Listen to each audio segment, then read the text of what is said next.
Hello, everyone. Welcome to our third session of our summer series on how to create an immersion school. Today, we'll be talking about curriculum and teacher training. Before we get into things, I'll give everyone a moment to get their audio on.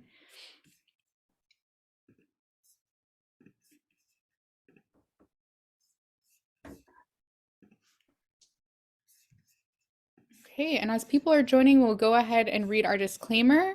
This presentation was produced under U.S. Department of Education contract number GS00F115CA with Synergy Enterprises, Inc.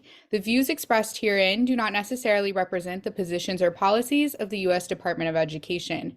No official endorsement by the U.S. Department of Education of any product, commodity, service, or enterprise mentioned herein is intended or should be inferred. Okay, so just to kind of situate you in what the summer series is, again, we have a series on how to create an immersion school and the different aspects of that. And so as part of this series, there are live webinars, which this one is the third one of, podcasts, blog posts, and tools. And all those things are being housed on the NALRC program page on the OIE website, and we will give you that link at the end of today's session if you want to go check out some of the other resources.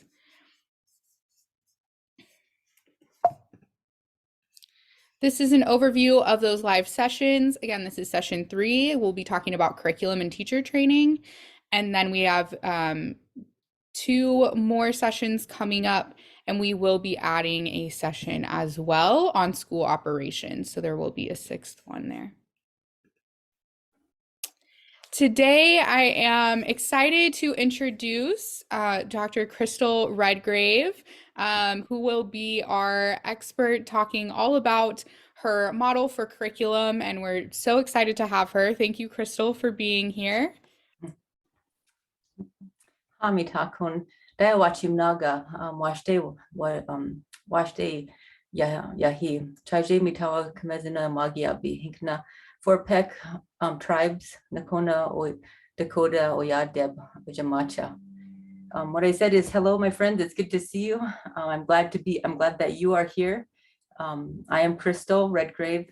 I am Nakona, and I'm from the Fort Peck tribes.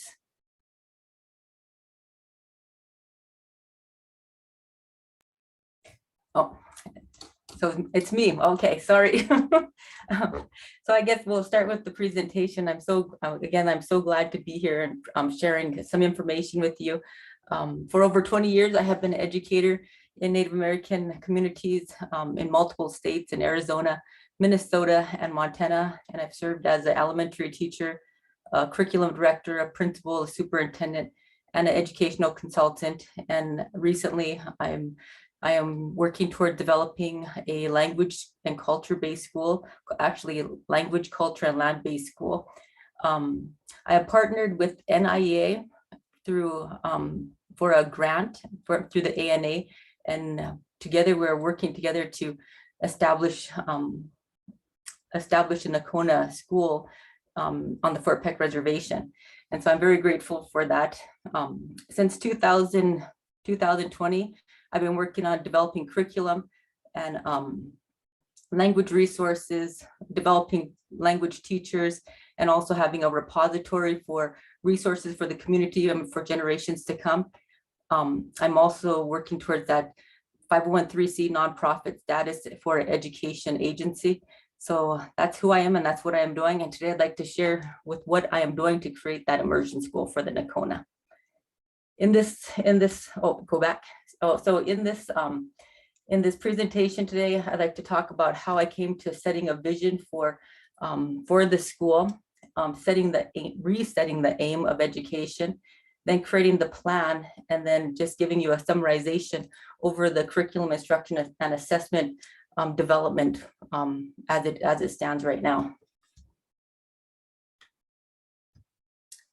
So the objectives of this lesson, or of this discussion, presentation is to understand how to design a vision-based model based on Indigenous knowledge that is tailored to the community, it's next to learn strategies for engaging the backward design model and creating curriculum that meets the needs of the community's vision, and to explore the strategies for developing language, teacher knowledge, and skills. So let me start here. My work in education, like I said, started over 20 years ago. And I was trained in, all the education programs like many of you have. And we have learned the Western ways of how to teach our children. And even through the elementary education and all the content and strategies content, it was still a Westernized lens. When I went into administration, again, I found it was through a Western lens. And I think it's different. The systems are different. And I'm just trying to put those two systems together so that it works best for the community that I serve. Back in early 2000, I think, I'm not sure exactly the year, 2006 or 2007, I was part of a school restructuring team, and I was the chairperson, and I was a young curriculum director, and my superintendent charged me with heading this initiative to redesign our school because we were in threat of NCLB's while we were in failing status. And I took that as an opportunity to go into the community and to engage the community in figuring out what is the education, what do they want their children to know and be able to do. And it was very interesting. This slide here, I remember putting this up in a presentation, or the community presentation, and I was presenting, and there was a good base of community members, and I was telling them that it is our task, the restructuring team, was to put the culture into the curriculum. And I saw a man raise his hand, and he said, "Do you think those two words should be switched around?" And go to the next one. And so I was like, wait, let me see. And I just stopped the presentation, and I quickly went over to my computer, and I changed them around, and I put culture being the larger circle, and then curriculum. And it was like a flood of it was just a flood of warmth that went over me, because I felt like I went back to being who I was and always was before I was impacted with the education paradigm. And I was like, you know what, the curriculum has to become part of the greater culture. And the same man told me that the education for Indigenous children, the aim has to be different. And he said it has to be fundamentally different. And since then, I have went on this tangent of trying to figure out what is the best way to educate our children. And it has taken so much thought and so much input from various community members throughout, every time I went to a school, I always engaged with the community, asking them what was important to their culture. And anyway, so I'm here again to share that with you. But this was a fundamental,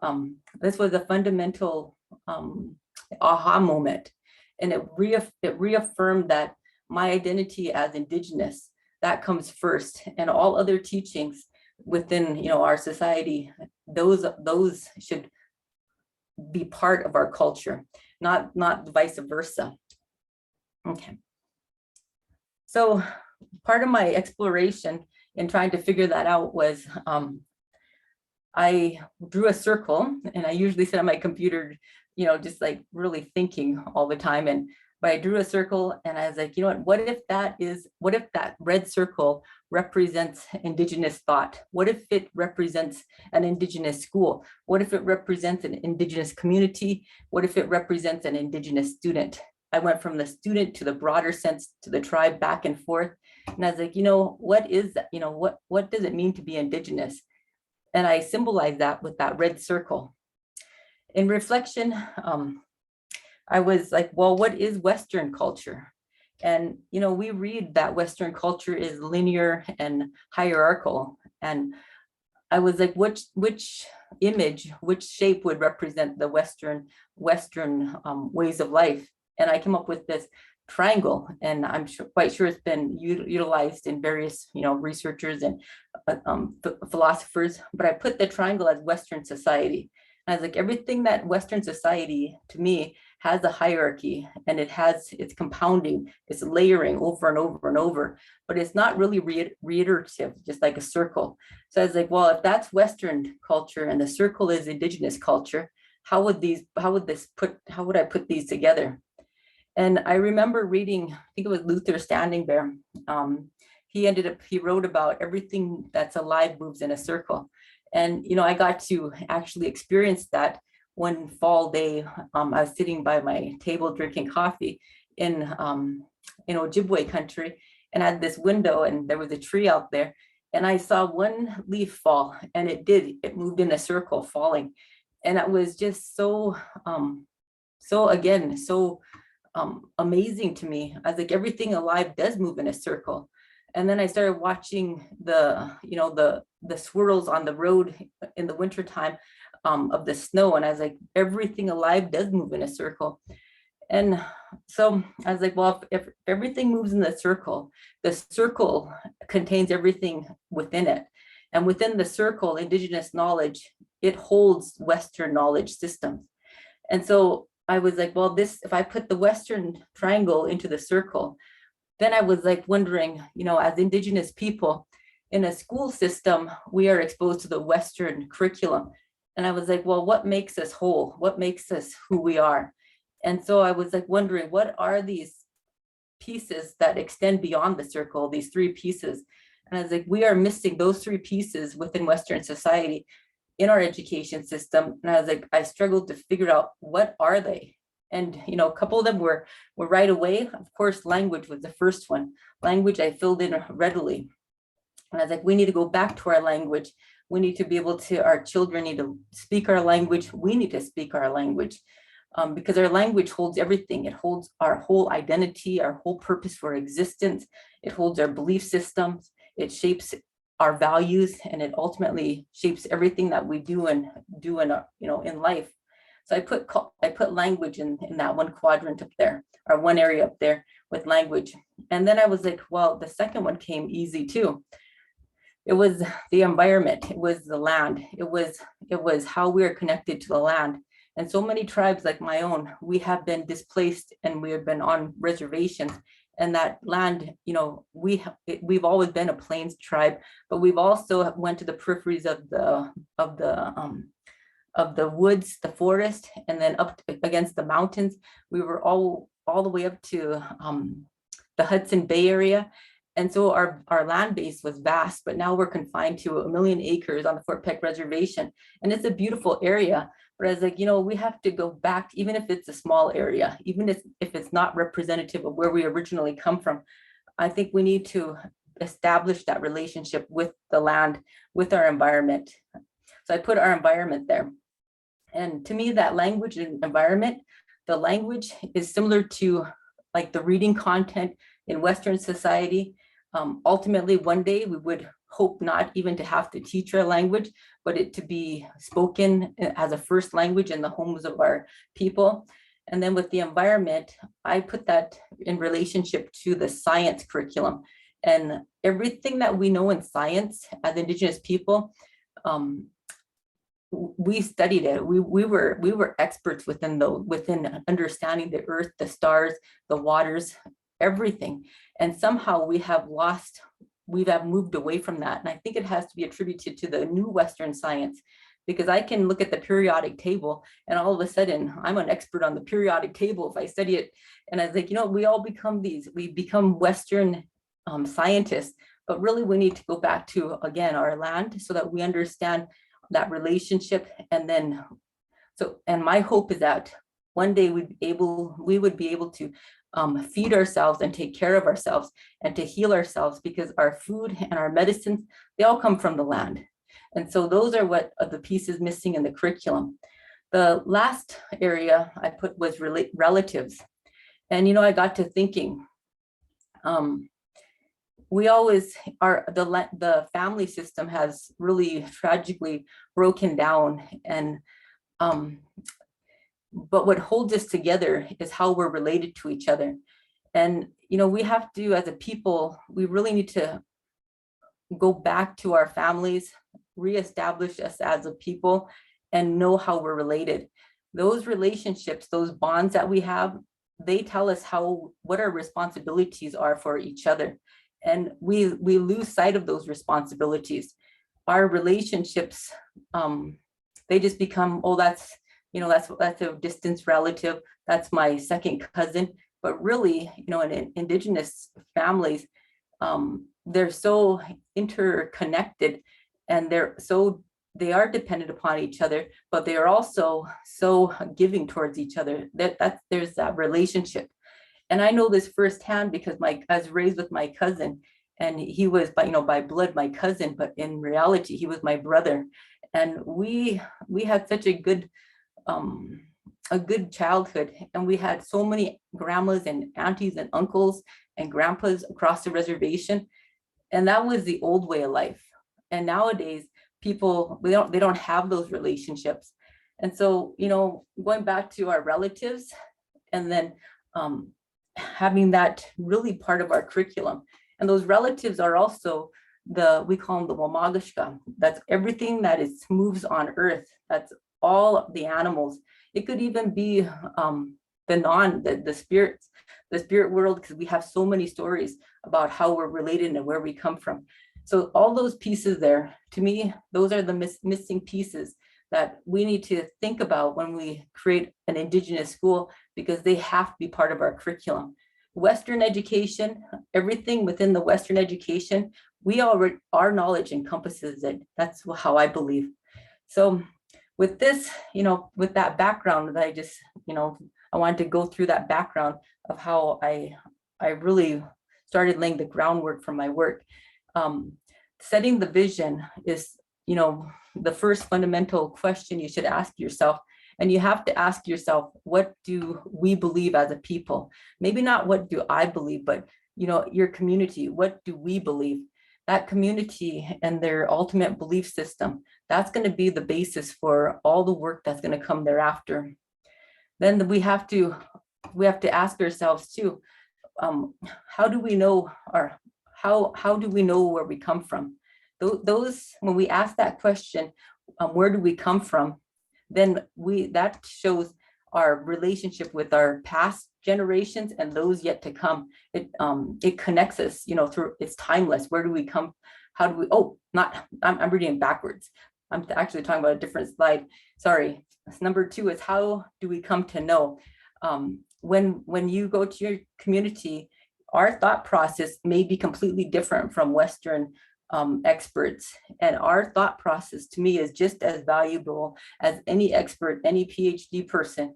I have known so many Native people who know have vast more knowledge and understandings than I will ever know, but they don't hold the degree or the license, and therefore they're not part of the recreation of the system. But I've worked with elders committees and teachers and communities in my experiences, and I just keep on learning so much from them. And so we have to ask that question, how do we come to know? Because how we come to know is just as valid as any other way. The third question is, we have to ask ourselves, what do we value?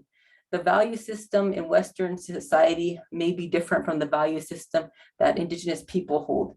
And even though we're in the 21st century, the 21st century shapes us in a different way, and we're several generations removed from the boarding schools, but we're still really existing in this Western paradigm, and we have to go and think about, what is it that we truly value? And then the last question is, how do we teach, learn, and live? This is our culture. The culture is teach, learn, and live. Teaching and learning are a separate entity in Western world. That's the K-12, that's the university, that's that education system. But teaching and learning was part of our life, and that is, that's what I hope in 150 years from now, the teaching, learning, and living would be just so married together that they wouldn't be detached. So those are the questions I would, recommend to pose your community so that you can set the vision. When I worked on my, really understanding those questions and asking myself, I went back to, I was reading a book by Gregory Kahedi, and he talked about the cultural blanket. And it was also Bee Medicine that talked about the cultural blanket. And both of them talked about people, Indigenous people, no matter how educated they are or how assimilated they become, they go back to their old ways.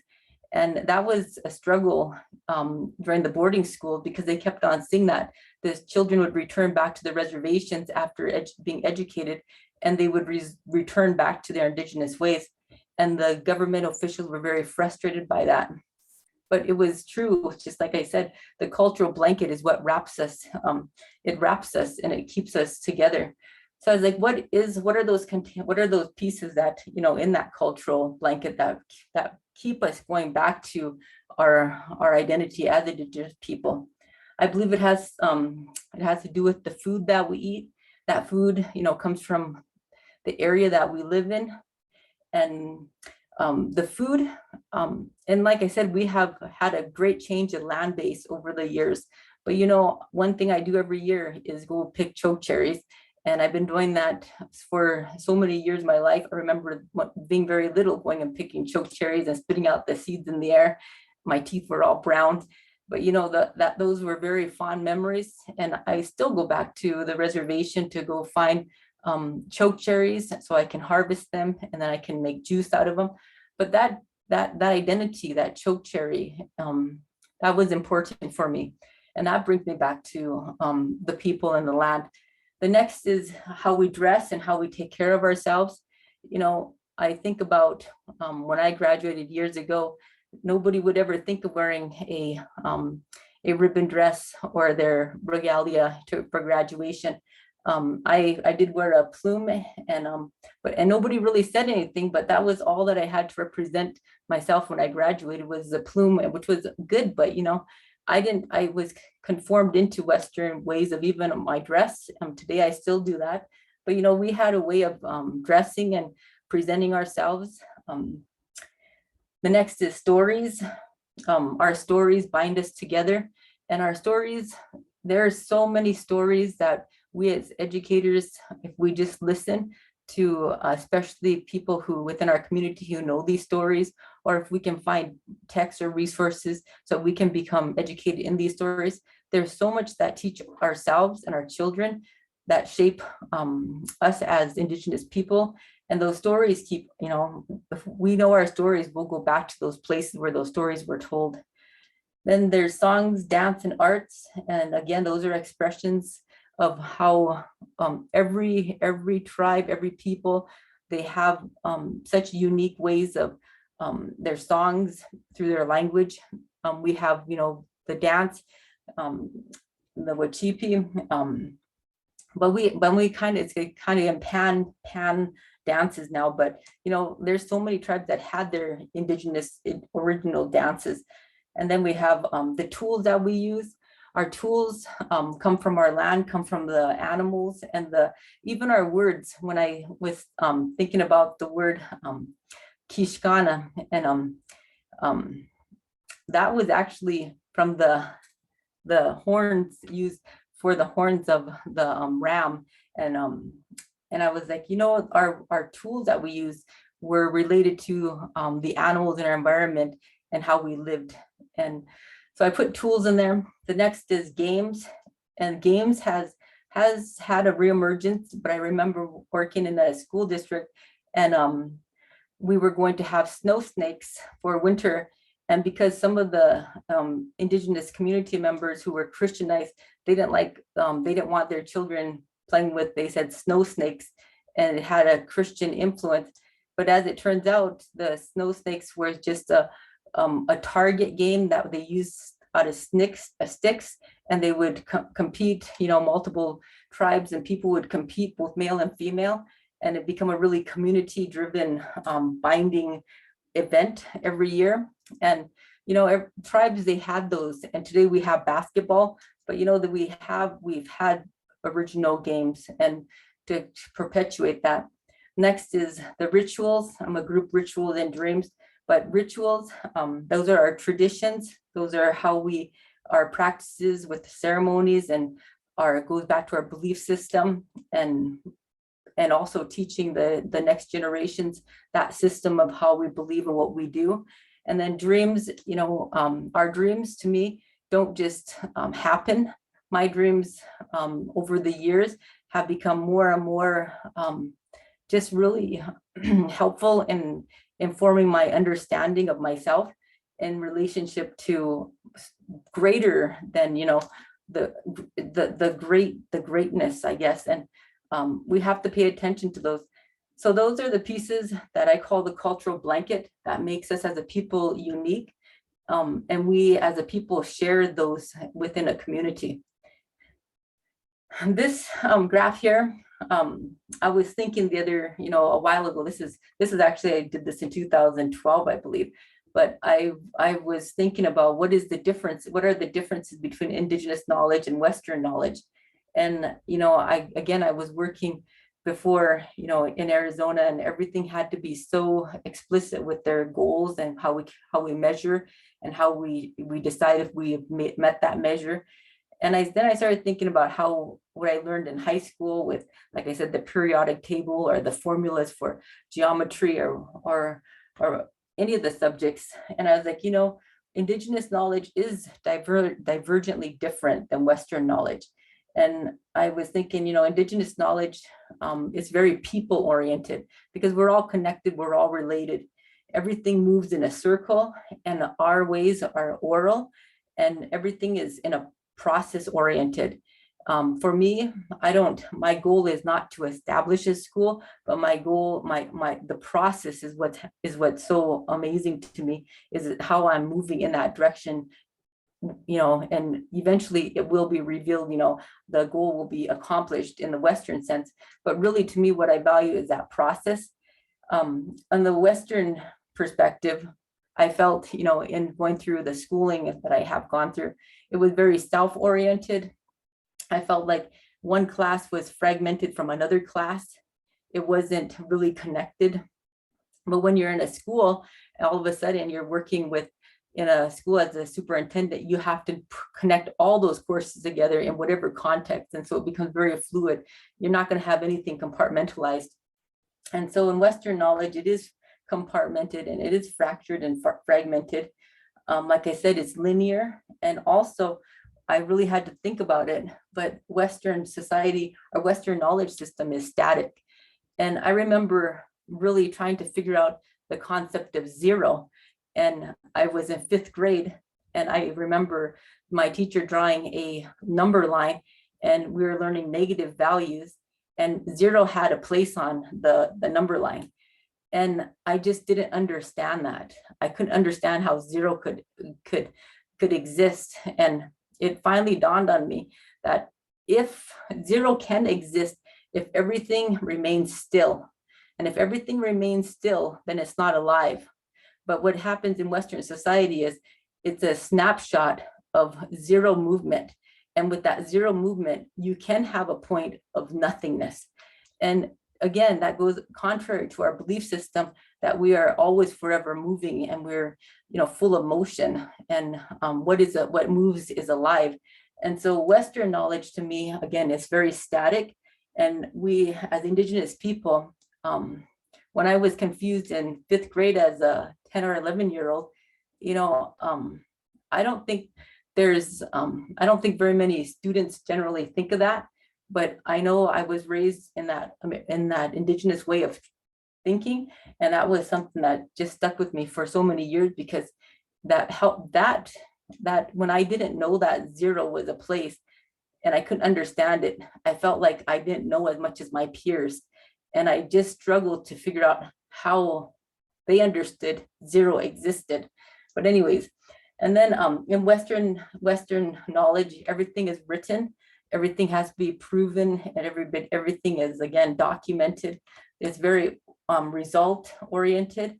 I put some in the yellow. You know, Western knowledge, we organize, measure, control, explain, prove, and things are explicit, versus Indigenous knowledge, we have an acceptance of what happens. Generally, we're more geared for observation, choices.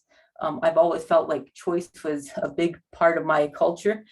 Having that experience and that process, and then this, you know, I call it survive, but it's actually living. You know, our survival is living, and trying to figure out how we move in that paradigm. And our ways are implicit, they're not explicit. And just the little images on the side just shows, you know, what we as Indigenous people, especially adults, have become very skilled in. We know how to tell time, we know how to count money, we know how to document temperature, we know how to data analyze, we know how to measure 1/4 cup water. You know, these are all things that they seem so natural that that those are what we should be able to know and be able to do. But really, you know, thinking in the Indigenous ways, you know, where's our knowledge of the stars? Where's the knowledge of our stories? Where's the knowledge of our language? You know, that's what I question. If these are important in Western society, we have to ask ourselves, what is important for Indigenous children and communities? So now there's a breakout, and you know, I know I probably gave you a lot to think about, and some of you may not believe the same way I do, but I'm just going through my thought process of how I, you know, setting that vision was so paramount for me. But this is a question here, and actually it was by Gerald Visner, and it was 1997. He posed the question, what is an Indian, in one of his books. And I have to tell you, I pondered that question still to this day. What is an Indian? And he says Indian, but I put, what does it mean to be Indigenous? Because I think the Indigenous, it takes away from our, the colonization aspect, because we are Indigenous to this land and our language. So I guess with a breakout, Kelly or Casey, you know, to discuss what does it mean to be Indigenous? Okay, we will be moving you all to breakout room shortly to discuss this question. We'll set a timer for 3 minutes and let y'all know when we're bringing you back. And I will put this question in the chat so that you guys can reread it. Okay, creating breakout rooms now.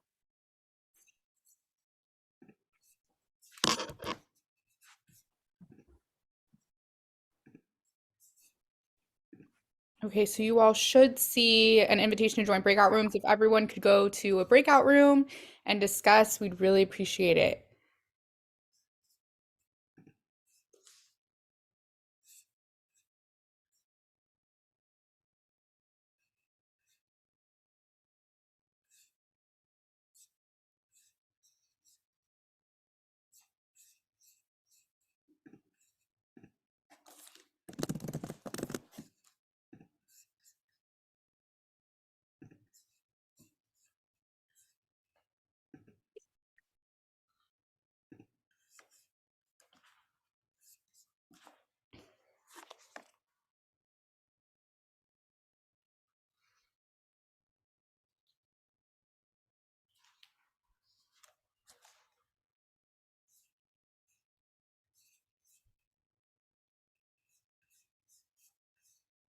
Hey, Olani.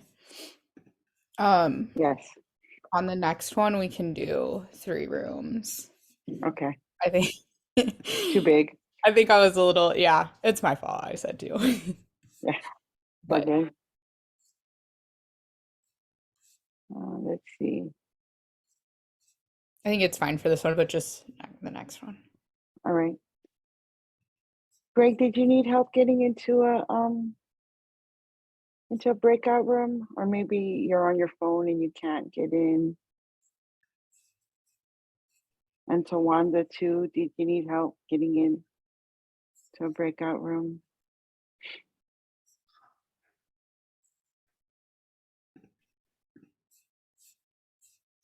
Oh, there goes Greg. At 36, I'll bring them back because it's gonna give them another 60 seconds anyways. Okay. Get it on the next slide. Ooh, we got a lot of slides to get Mm, through in an hour. yeah, I saw all the slides. Did you want to cut out the next breakout room? How many? There's 3, I think. What and how do we teach our children is the next one, and then there's how do we remain and How about let's cut out the second one, but leave how do we remain Indigenous since they're discussing Okay, what it means to yeah, be Indigenous right now.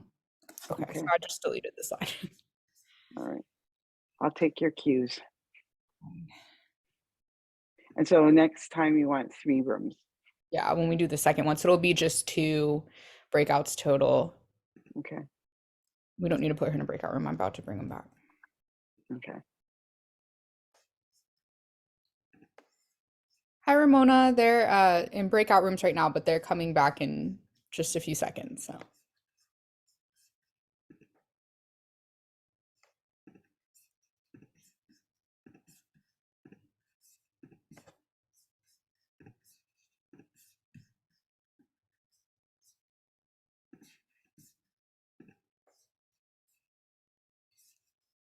Alani, can you see the PowerPoint? Yes, I can see it. Checking.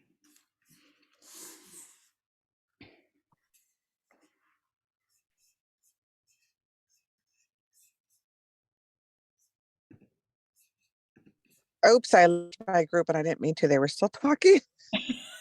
Joe, hi. Okay, it'll Joe, kick them hi. out shortly. I meant to hit cancel and I hit leave now. Okay.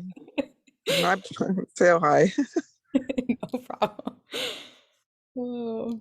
All right, everyone should be rejoining. I hope you all had good conversations. If y'all wouldn't mind if a couple people want to come off mute or share in the chat a reflection that they had or that someone in their group had that they thought was really powerful, we'd love for a couple people to share. We had a good discussion, but I want to hear the rest of what that other lady was saying because she was on a roll before we got cut off. Oh, I'm so sorry. Okay, well, No, whoever you're fine. whoever it was, if you want to finish up what you were saying. No, I was just saying that it's for Hawaii, it's different because like what the other people were talking about, because they have different tribes in different areas on the continental US. In Hawaii, it's different because even if you're from different different islands, you're native Hawaiian wherever you are, whatever ahupua'a you're from, you're still a native. You know what I mean? You're native Hawaiian. So even though it's slightly different, even the language is slightly different on Ni'ihau as opposed to Hawaii Island or Oahu. The terminology and words you use are different, yet you're all considered native. So I was saying how it's a little bit different. So for us, yeah, you're connected by being Hawaiian as a whole. And it's we don't have separate tribes. So it was interesting how they're saying it's their connection. That's what Yeah. we were talking about. Sorry. Oh, great. Thank you for sharing. I think that's a really good point for sure. I've never really thought about that before. If one more person could either come off mute or share in the chat a reflection that they had. I guess similarly, I was mentioning that I worked for different tribes, but I always made sure that being an Indigenous for me meant that I was part of a community and I guess a larger community because I worked in different areas. But I also liked what, and I can't remember her name, so hi. She said something is like not about just ourselves, it's about family as well. Yeah, I love that. All right. Well, thank you guys for sharing. We will have one more breakout room later in this session, and I will let Crystal take it away.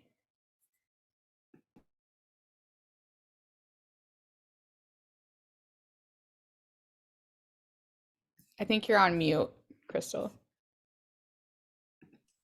Oh, sorry, I was really talking. This next part is, just in that exploration for myself is what does it mean to be Indigenous? like I said, I've been exploring this question for so long of my life. I mean, I can say when I went to kindergarten, I remember walking into the kindergarten, the school, and I felt like I was doing something wrong. And I didn't know, I couldn't articulate why I felt that way, but there was something that just didn't rest well. I always had a longing for Indigenous knowledge in our systems, and it was never available.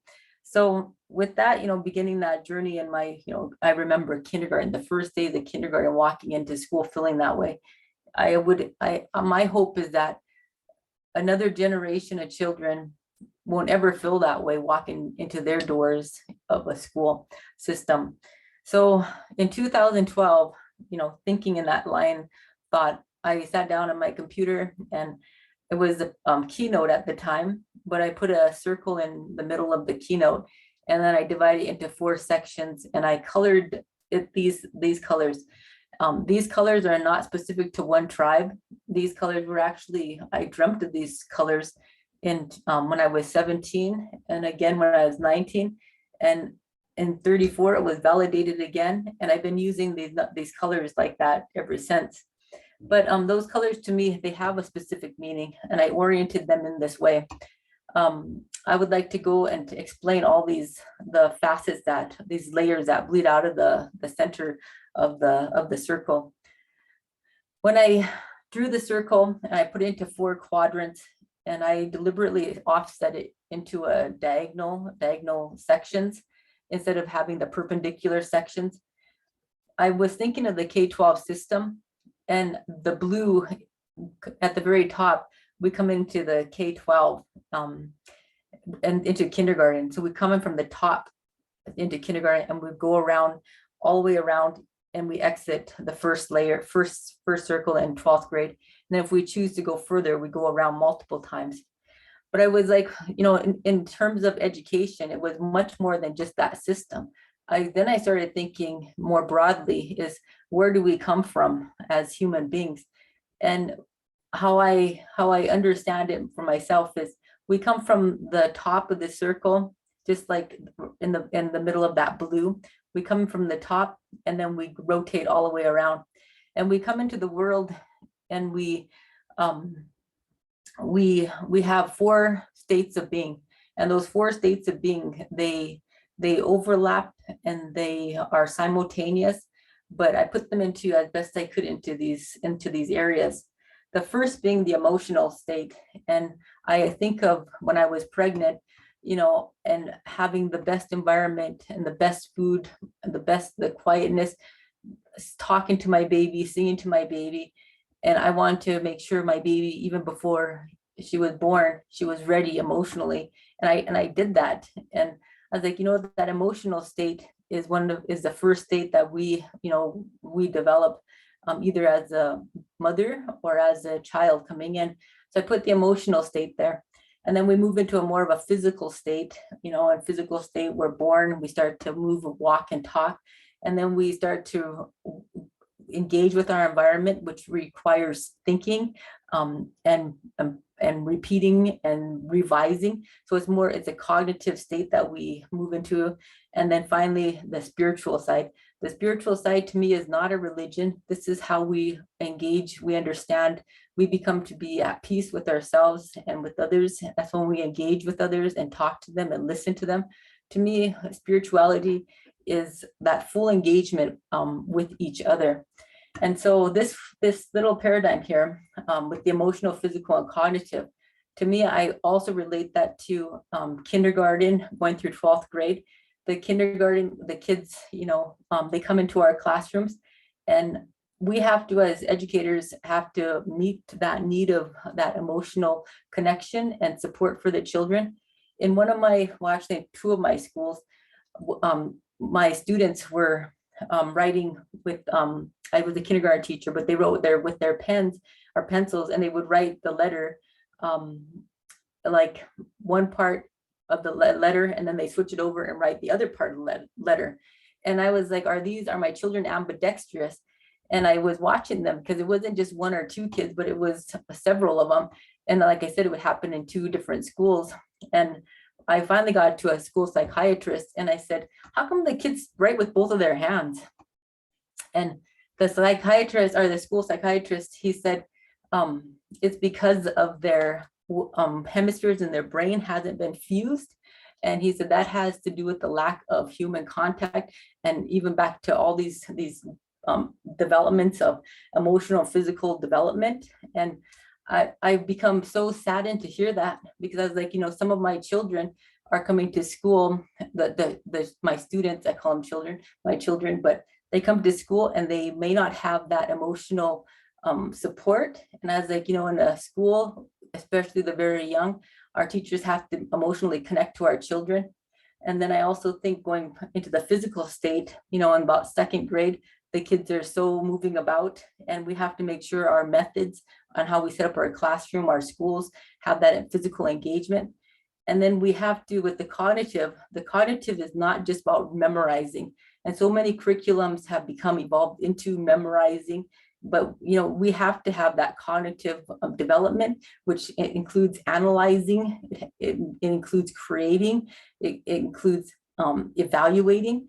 Our curriculum has to have that to support that cognitive development. And then the spirituality part of the curriculum in the school, it has to have that bonding with each other and that support across and within, teachers, classrooms, students, community, administrators. It has to all be connected. And so that's why I put the circle. That was the first layer of the circle. Then I drew these 6 boxes and I put in values. So every school I went to, they usually had a big poster of the values, and sometimes they were in their Indigenous language, sometimes they were in English. And, I really, thought about those values.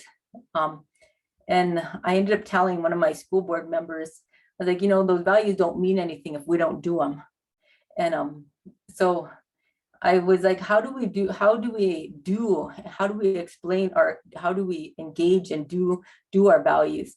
And so part of the circle is to put those values deliberately into a curriculum. Going to with the love part, that's where, teachers have to love our children, we have to love our students, because that love develops that emotional bond. Teaching honesty, and that's that whatever you say is what you're going to do. I always tell my students, it's basically straight talk. And they, as 2nd graders, they understand that. And I was like, I teach them Indigenous stories about being honest, because whatever they say is what they're going to create and what they're going to do. And so that honesty with our stories. Moving into bravery on the bottom, that's about 4th grade, 3rd, 4th grade. And from my own experience, I was raised by my grandmother, and my grandmother passed, and she was my primary caretaker, and I love my grandmother. When she passed, all of a sudden I was no longer a child. I had adult roles to take. And because I went through that experience, I recognized as a teacher and as administrator that the children, there's a good percentage of them right now in our schools at that age, they lose their grandparents, and all of a sudden they have to grow up. So I was like, there are stories, and that could be woven into our curriculum of how we need to be brave as a people and continue that path. The next one is humility, and humility is in middle school. And I was like, as a teacher in middle school, and I was like, let me tell you a story. And, those kids, they listened to me, and, I took, I don't think it was immediate, but I left them with stories about humility. And I have quite a bit of experience on the kids actually, really thinking about those stories and changing their behaviors. And so our stories, again, can support with putting the humility part into our curriculum. The next is generosity. And this here, it goes to when we no longer think of ourselves, our development, we're naturally thinking about ourselves because we have to when we're very little. But when we start thinking about others and we share, that's generosity. When I think of our Indigenous word, Odab, that means, that actually means you have a lot. When you have a lot, you give. That's what our word tells us. But, in Western society, when you have a lot, then you're thought of as rich. So generosity in the two systems, our language versus English, is so much different. And how we teach the kids what generous means is going to shape, again, their identity. And the last part is wisdom, and that's with the high school kids. And that is, they have valid knowledge. They have went through a system, and they have gained knowledge and skills, and they can share that knowledge and skills. And that, to me, is when they actively go share that knowledge and teach somebody else. That's wisdom. So I put those 6 values there. When I was in my schools, everybody talked about respect. And I was like, what is exactly respect? And, it's so broad. And what does it mean? So I drew this next, and it was, the first one was respect for our family. So we come into this world and we already have a family that takes care of us. Whoever that family is, good or bad, we have those connections. And, we have a respect, we have a love for our family members. So our curriculum has to incorporate whatever family content, so that they would support that student's identity and sense of belonging. Then we move into respect for ourselves. And this respect for ourselves is, again, going into like 2nd to 3rd grade. And this here is when students have to start taking care of themselves. They have to take more responsibility for themselves. And we may think it's like, brushing your teeth. But, I've been at schools where, again, kids have been engaged in our community. And there's some uglies that happen in our communities. And the children may become involved in that. And so I was like, we have to respect ourselves so that we don't engage in those practices. The next is respect for our relatives. And this here is about middle school. This here is when kids just want to be mean and tease and bully. I was like, what, we have to know that we're connected, and we have that sense of respect. Then the last is respect for all that exists. And that's like high school. And that high school part is where, again, knowing that they're not just one entity alone, but they're in it together, and we all exist together. And what we do individually affects each one of us collectively. And then the next layer of boxes was, I drew the types of minds that I would hope to create. And I was in an ISTES conference, I think that was 2006, and that was a technology conference. And at that time, I think it was Howard Gardner had all the types of minds that, but the ISTE, they were like really promoting the different types of mind development in schools, and it was all good. But I remember getting the mic, and I raised my hand in Phoenix, and somebody came over, and I said, the Indigenous ways, we've always had those types of minds. Those minds have made sure that we endured over time. And I said, so creative mind, collaborative mind, communicative, and the analytical or thinking mind, those are not new concepts. And again, working in schools and thinking of how Western curriculum is chosen, oftentimes they choose curriculum that just keeps kids busy. And that, to me, is where we're doing a disadvantage to the people ultimately, because we are amazing people. We have endured so much, and we are going to continue to endure, but it requires us really having these types of minds for survival. This is to be taken care of, and how to take care of. This is actually a responsibility, connected with responsibility. Again, when we come into this world, or even when we are in kindergarten, we have a sense of being taken care of. Somebody's going to help take care of us. They start teaching us how to be independent and to take care of ourselves. And then after we learn to take care of ourselves, then we need to take care of each other. And then when we take care of each other, we have to take care of where we live in our communities. And it becomes so broad. But those two are also states, and kind of like, these are, to me, the graduations that we should celebrate for the people. When people, they say, to me, this one lady, she was telling me that an elder, she's like, she goes, I'm an elder. She goes, I have gray hair. And she got up and she started telling, and she drew the circle, and she said that, she goes, and you all have to respect me. And I just listened, And when she was done talking, I remember I raised my hand and I went up there, I drew my circle. And I told them this. I said, I said, when you're an elder, I said, this is what I see.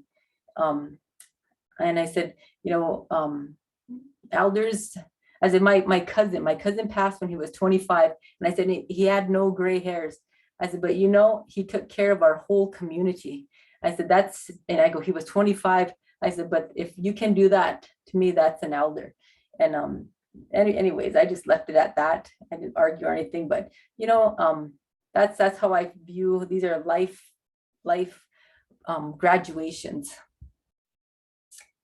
Then, again, going back to the bigger, larger framework, which really led me into this investigation, considering the differences in just curriculum, general curriculum, but the philosophy behind those curriculums. What I noticed is there's a whole different set of beliefs behind the education that we provide, the general masses of Native children.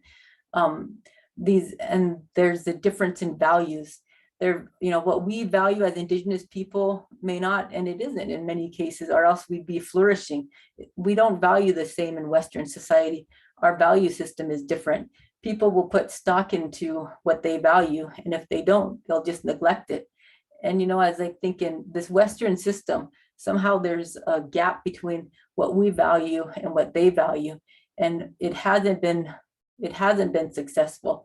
And so we have to go back and think about what are those values that we want. Then the next is a culture. Like I said, the culture of Indigenous knowledge system is motion and circular and forever in moving. But in Western culture, in the curriculum, it's either you're right or wrong, you graduate or you don't, you're here, you're absent, you're 30% absent, you met a goal.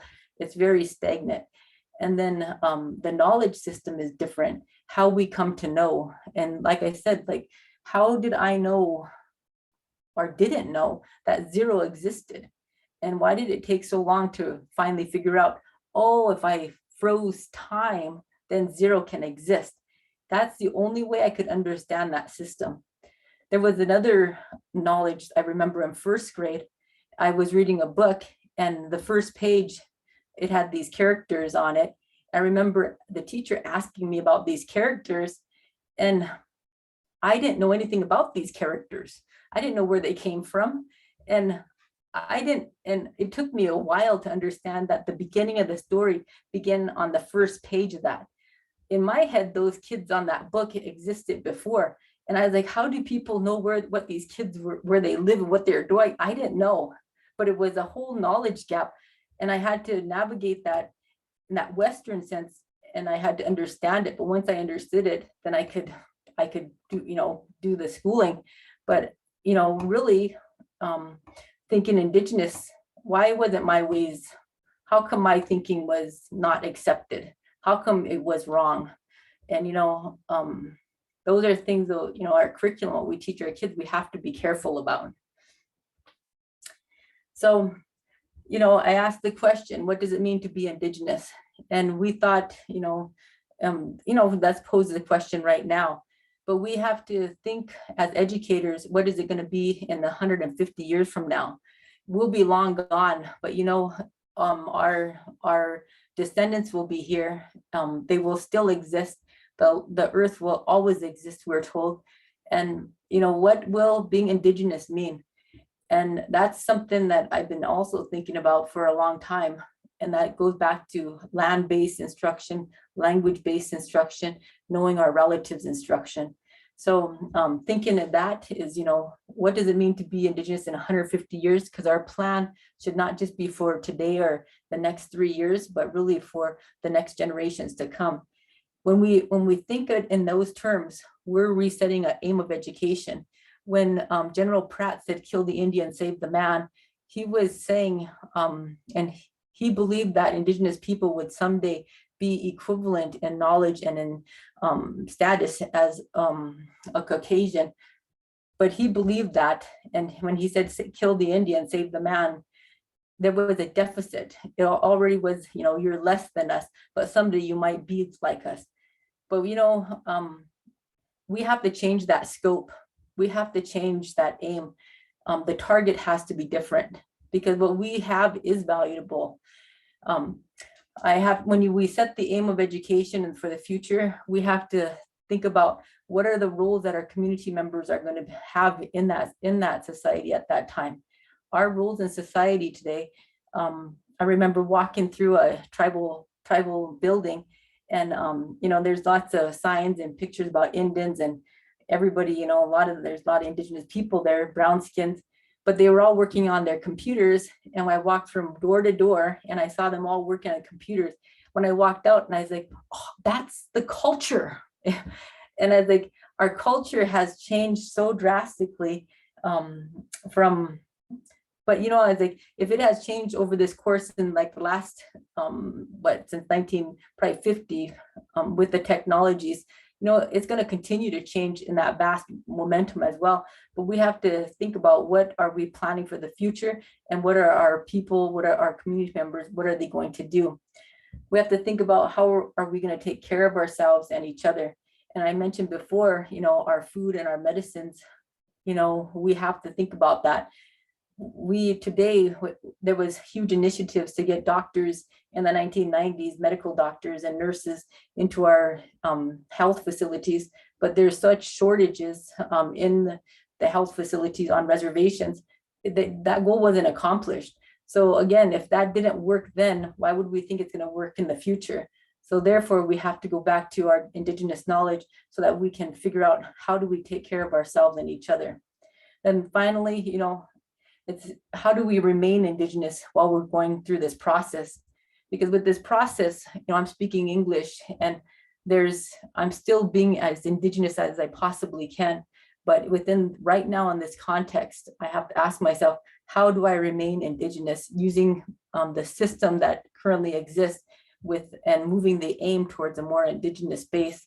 So those are things that to consider when setting the aim. The vision, again, this was created in 2012. And to me, everything that I do, every lesson I design, I go back to these components, because if I don't, then it becomes a replication of what already exists. And what already exists for myself, I don't believe has worked for Indigenous children or communities. So I think we have to do something different. And I think it goes back to that vision. How we teach our children is also important, not just that's the next thing we have to think about, is how are we going to teach the children, which are the strategies. And the strategies have been the least invasive in research. There's been a lot of research as how to teach Native children, a lot of books about that, a lot of articles, a lot of observations, a lot of generalizations. But the real guts of it is, what do we teach our children? What is the aim of education? But with this, the strategies, when I thought about the strategies, and I was trained in Madeline Hunter lesson design, and then I do love the backward design. I think the backward design model by Wiggins and McTighe, I started with that envision, and I've been building from that envision to the nuts and bolts of a daily lesson. And but I was thinking, what does it mean, to really teach our children? And when I think of the word unspe is to teach and to learn. There's not separate. The only thing that we add is kiabi, unspe kiabi. That means that they're making somebody learn, or making them learn. But unspe is basically to teach and learn at the same time. So when I think of teaching and learning, I think the student and teacher. And so starting with this little circle, if you notice, there's thinking all the way around. Thinking happens all the time, and we can't discredit any student from not thinking, because they are thinking. But starting at the top from listen, when the teacher is speaking, the yellow is the teacher, the student is listening. When the teacher is doing, of course, the students are watching or observing. Then the teacher is going to watch, and the students are going to do. And then when the student speaks, the teacher has to listen. And it's a reciprocity that is undertaken, that's reciprocal. When the teacher on one side is the teacher who is giving knowledge and the student is receiving the knowledge. But on the flip side, the student is giving knowledge and the teacher is receiving the knowledge. It becomes flipped. So it becomes like a mirror. And to me, this was, it may seem very simple again, but really thinking about the teaching and learning in education was huge for me as a teacher to understand what my students brought to me. Some of the things that in my design, and this all again comes from the vision, I was like, you know, what would I want my children, what are the fundamental understandings that I would hope that the children leave, you know, once they go through an education system? The first is to develop a sense of belonging. The second is to develop a sense of responsibility. Third, develop a sense of purpose. And fourth, develop a sense of identity. That sense of belonging is to know who you're related to. And we always say that, know who you're related to. Then the responsibilities is to know where you come from. This is your family, but it's also your environment. Know your responsibilities. The sense of purpose is know, oh, that one's not right. Know who you're related to. The sense of purpose, this one here is know how to engage with others, how to be. It says love each other, care for, help, and work together. And the last one is to have a sense of identity, and that is to know who you are. This has to do with a lot with our stories and our language. Know how we come to know how we process information. I broke it down further into more content, and this is the curriculum, which is science-based, but it's also language-based. The sense of belonging, these are the, you know, the big question is who I'm related to. In the yellow, the lower box, these are basically the units that the students go through. These are the different types of Wamagishka that exist, and having that experience with our knowledge with them. What are my responsibilities? This has to do with your family and social system, the making of a woman, your adult roles, how to be a leader, making of an elder. I was like, you know, all those to me are important that our children need to learn. Where do we come from? This here is again, science and land and universe based. We have to know how to watch the stars. We have to know how to go back to our moons. We have to know what plants exist and what their uses are. And finally, the purpose, the sense of balance. Why do I exist? This again is with our stories and the manifestation of our arts, and also knowing our history. So these here are big, broad units of what the curriculum might have, you know, big topics for culture and science. When you have the vision, then the next thing is to take all that and consolidate it. The grant that I'm working under has given me the opportunity to create a language teaching program. And I have 4 cohorts of teachers who are going through Nakona language. And they're each a semester long, and teachers learn, they learn the essence of a language. It's not about memorization, but it's really about the language. So that teacher development training. The next is to develop a student language curriculum, and the student language curriculum, it has to be able to be engaging enough for students to keep on wanting to learn. And it has to be sequenced so that it makes sense. And then to have a repository, because I always say I'm not going to be here forever, but whatever we have should always exist. And then to establish a nonprofit immersion school.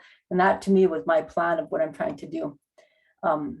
The curriculum, establishing that scope and sequence of skills, making sure teachers have resources, providing the instruction, and then the assessment, which is the curriculum, and then any classroom materials be accessible.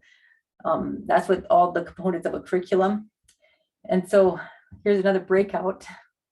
I guess the question, you know, considering that is, considering the 2 systems, Western knowledge system and Indigenous knowledge system, you know, we defined what it means to be Indigenous, but the question B Medicine asked, or it was Ala Deloria, I forget which one. I think they may have both asked it. How do we remain Indigenous? Yes, so I will go ahead and put that second question in the chat. So last time y'all discussed, you know, what does it mean to be Indigenous from your perspective? And so now you're going to discuss what does it mean to remain Indigenous? So kind of thinking about that aim and moving into creating your own curriculum. And so Olani will set up those breakout rooms for you all, and I will put the question in the chat.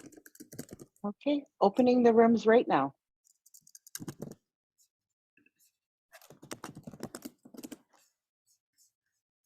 All right, so the room should be open and you guys can go ahead and join.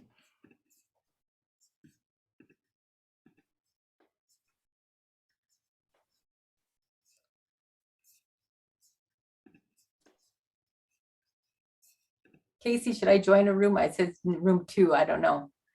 Oh, it's totally up to you. Me and Alani stayed here, but totally up Yeah, to you. I We're felt looking like, at the so when Casey, they come back, we'll have 15 minutes. okay, I'll go. Yeah, the curriculum part, I'll just go through that really quickly, but I want to show them all the Yeah. components. Yeah. Well, and I was looking at the notes for the rest of it, and I think the rest of them are less story based. So, Yeah, oh, yeah. yes, Ramona, we can. oh, sorry. Trying to assign. Alani, are you adding her?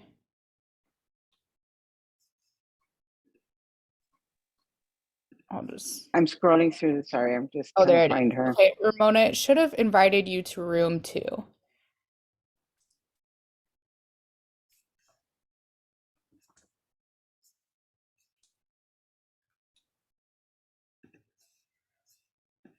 No, I think timing wise we're good. We will for questions we'll probably take them at the end if there are any. Just in case people need I to. did too many stories. No, it was good, but I think it's like all of it is good. I wouldn't have to Yeah, do anything. So I mean, Okay, and we I don't just need think more anyone time. minds. Yeah, right. I don't think That's it's your not presentation you. is not the issue. It's not you, it's the construct of time. okay. Yes. Mhm. I mean, if we go a little over, it's fine. I just Yeah, what we'll do is we'll take questions if they want to stay on, and then you can answer their questions, and Casey will like direct them in that direction. that way you have the rest of the time to Okay, through everything. And then if people want to stay on for questions, we'll invite them to do that okay, if they want We to. do have to find time though, Casey, to make sure we get the end of the poll up. Oh, yes. So before they leave, we want to do the wrap up, and then we'll say like, okay, if you want to stay on later. Yes. Yeah. Let's Alani, just a heads up just in case. Before we even get to that wrap up stuff, Yeah. once she is on step 3, Step if 3. you could, so you see are you on the sides? The one that's like Yeah, the what slide? chart. So the last orange chart, if you can go ahead and pop up the poll, Oh, I see it. Okay, will do. and then I'll wait for Crystal, I'll wait for you to finish your okay, your part, and then people will probably start taking the poll on their own once they see it pop up, but I'll wait for you to finish your part and then I'll remind them to do that. okay. Okay, I'm gonna close the breakout rooms.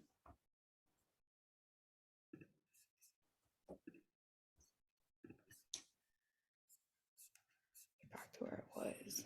Oh, there we go.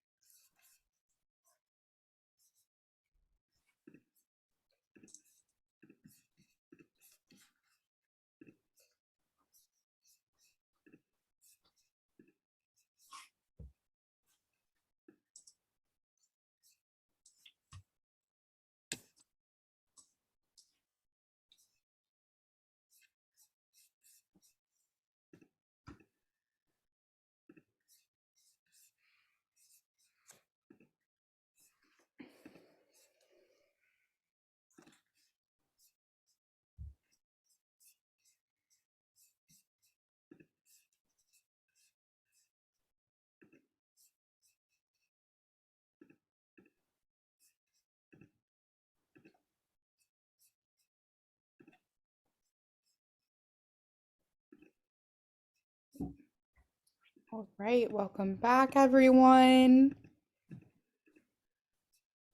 If someone from each room could share something that stuck out to them in the chat.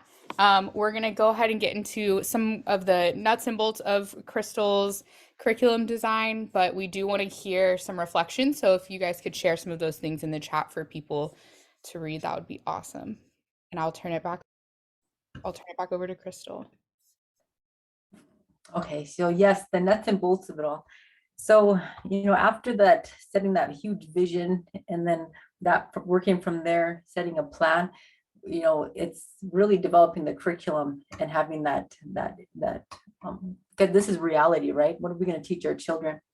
So I created this teacher training program, and it's also a student program, but there's a login, they get a login and a password, and they can go into this learning management system, and all their content is housed there. The content for the teacher program is my grandpa. He wrote this book right in the bottom, Nakona language. It says NAS 121, 122. This was back in 1996 when he got it finalized. But back in 1993, I remember going back to the community college, and I sat and I decided to take his courses. I took both of his courses and went through the entire language. And he's my grandpa, and it was life-changing from that moment on, because I was like, I know all these words and phrases, but we never spoke the language in context with my family members. And so when I got to work for my grandpa, it's been, again, life-changing. And I've worked from his base of his work, his curriculum, and developed it even further. So I owe him all the credit. Like I said, the teacher training program, I have four cohorts. I don't have 103 up here yet, but they start at 100, NAC 100, NAC 101, 102, and 103. These are similar to the bands of the colors.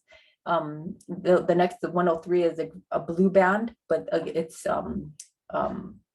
15 weeks, 45 hours, and we meet every week online.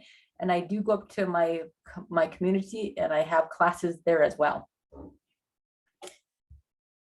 This is what some of the lessons look like. If you noticed, they learn vocabulary, they learn syntax, language phrase or syntax rules, the phrases, and then we have so many verb conjugations.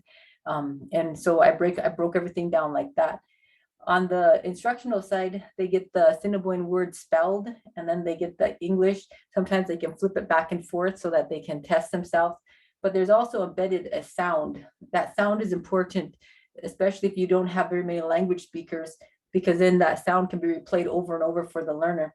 There's also an image, and my curriculum for students, I try to stay away from words. So every word has an image that goes with it.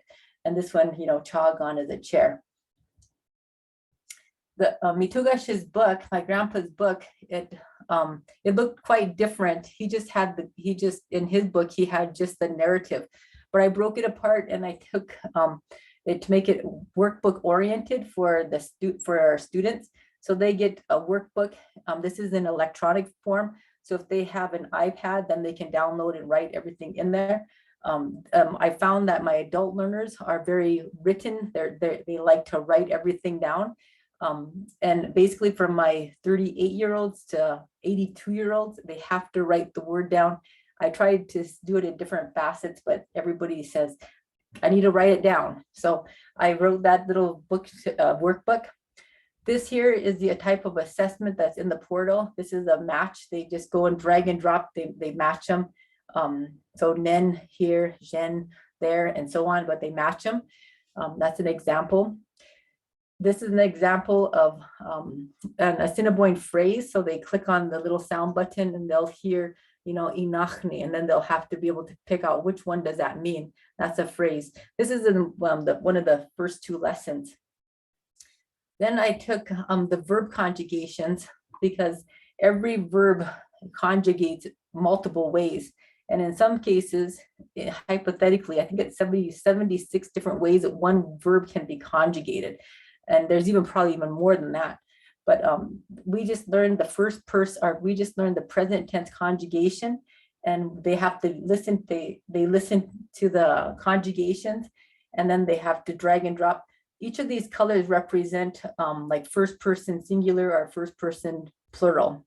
The I is the red is I, green is you, and blue is he or she. The three colors are we, the green are you all, and they. So they have to know those conjugations and they tag them with the color. This here is a syntax word order. So I went to town and bought a newspaper.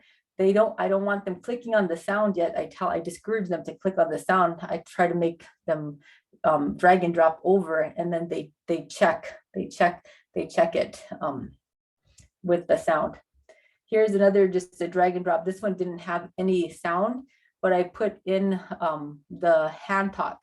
The hand talk images, like here is no. So here, instead of having eventually the word, they'll be based on images, so they'll read the images. The student handbook has a lot of these images without very many words. The teacher training program I took on the, is it Cal Institute rubric, and I just did 2 of the components, was oral fluency and grammar. The students are tested before the class and after the class, and they move basically, you know, depending, maybe 1 or 2 different phases with every class. So they're all growing. It's kind of amazing. This here is the curriculum. Each one are basically 2 years of study. And so when you have a language school, you have to think about, you know, your incoming students, who's going to receive this language and what their development is, and then how long are they going to go through the program. And so this here is, well, year 1 and 2, 3 and 4, 5 and 6, the other one is 7 and 8. So that's 8 years of study. And the complexity continually increases. The student portal is just like the adult portal. They all log in. And this here is they get a little workbook, again, electronic or printed. And I just tried to make sure it's good to have them electronic because you don't have to print everything, but they get a little vocab box and a verb box. And this here is the lesson in the portal. They can, hypothetically, a teacher can take this instruction and they can go through the instruction with the student just by clicking, you know, each of the slides. There's sound included in there. So if you don't have a teacher who knows the language or doesn't know it well, or just uncertain, they can go and play these slides by clicking on the buttons. And it's essential words, you know, essential phrases. But it supports the teacher and it also supports the learner just by that repetition and everything. And the lesson is organized with the instruction, the assessment, and workbook. Yeah. This here, the students usually learn between 6 to 9. I call them nouns, you know, nouns. In every lesson, 6 to 9, because the brain processes that. I try to make them as engaging for students. I found that even my 82-year-old student loves my images, and she is like, that's how she recalls all the mamagashka. So it's timeless. The instruction, because of the conjugations, and I found with different tribes I've worked with, they didn't know how to teach the conjugations to students. And I came up with this system here, like the colors. So I incorporated the sign language. So this is to see, Waiaga. So Waiaga. So they see the sign, and then the color above it tells them what you know, first are me, are I, you, he, she, we, you all, are them. And so they read the signs. Okay. The student instruction is just like the adult instruction, except for, you know, I try to keep the images the most prominent.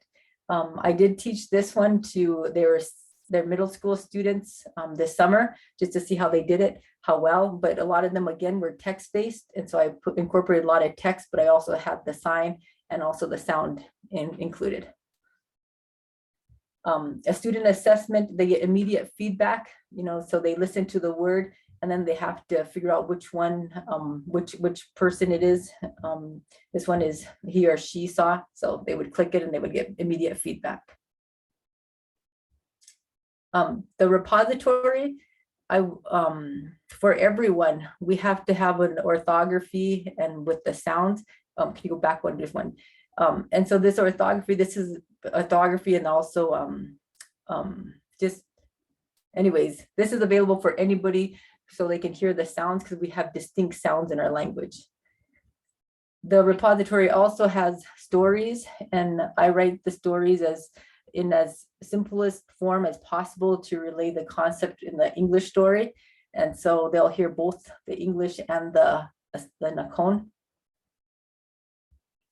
They have a dictionary in the repository, all from either Assiniboine first or English first. They also have a picture dictionary with the sound and the hand signed. This here, I worked on all last summer with our verbs, and this is to eat, but I ended up teaching, like figuring out, really describing every part of the hand and how to describe every hand sign. In terms of developing the nonprofit school, these are the steps, develop a curriculum, develop establishing documents, develop a strategic plan, and then submit your form to the federal government at 1023. And that's what we're doing. I've been a nonprofit since November 2nd, and I have 7 board members, and we meet monthly. So in, step 1, set the vision. Ask yourself, what do we as a community believe? Ask how we come to know, ask what we value, and then how do we teach, learn, and live? Step 2 is, what is our aim of education? Consider, what does it mean to currently be Indigenous, but also what does it mean in 150 years? And then what are the roles in our community, and how do we take care of ourselves and each other? Once you have a clear idea of what that all means, then you're ready to develop the content of curriculum, and ask yourself, what are we going to teach our children? You're going to ask how are we going to teach our children? That is the strategies. And then how will we know our children learn? That's the assessment, and considering everything. The step 3 is to develop a repository so that the access will be there for all community members, and the programs can continue and language will continue to develop within the community. My grandpa always said, nobody owns the language. I'm like, nobody owns the language. That's true. So with this, exploring myself as Namakona, that sense of belonging, sense of responsibility, sense of identity, and sense of purpose are so important to me just in my existence. And that's what I would hope for our children. And this is what I'm doing. So, and I wanted to share it with you guys.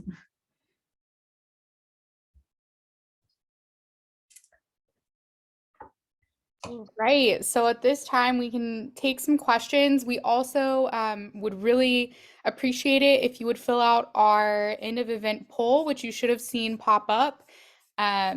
It's real quick, 7 questions. And so we'd really appreciate your feedback through that poll. And then if you guys have any questions, you're welcome to come off mute and ask them, or you can also throw the questions in the chat.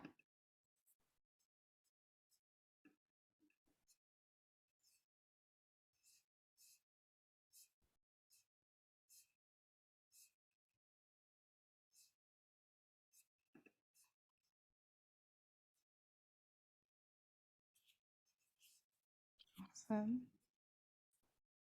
Thank you guys for taking the poll. Thanks for the feedback in the chat. Yes, thank you to Crystal. You have been amazing and so refreshing to just get to discuss what it means to be Indigenous, how to remain Indigenous, and how to, really base our curriculum off of a totally different vision and aim that's really staying true to ourselves. So your work and sharing your work is so appreciated. Thank you. Wado to you, Wado to everyone for joining. As you guys are finishing up the poll, again, if you guys think of any questions or want to stay on and chat for a little bit, you're welcome to.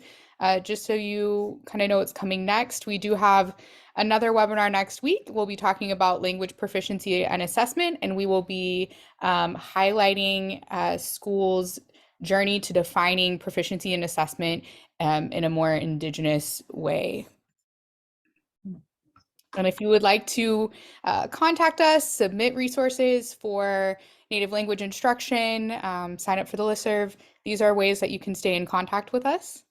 And thank you guys again for joining. Wado, have a great day. And if you'd like to stay on and ask Crystal anything, you're welcome to do so.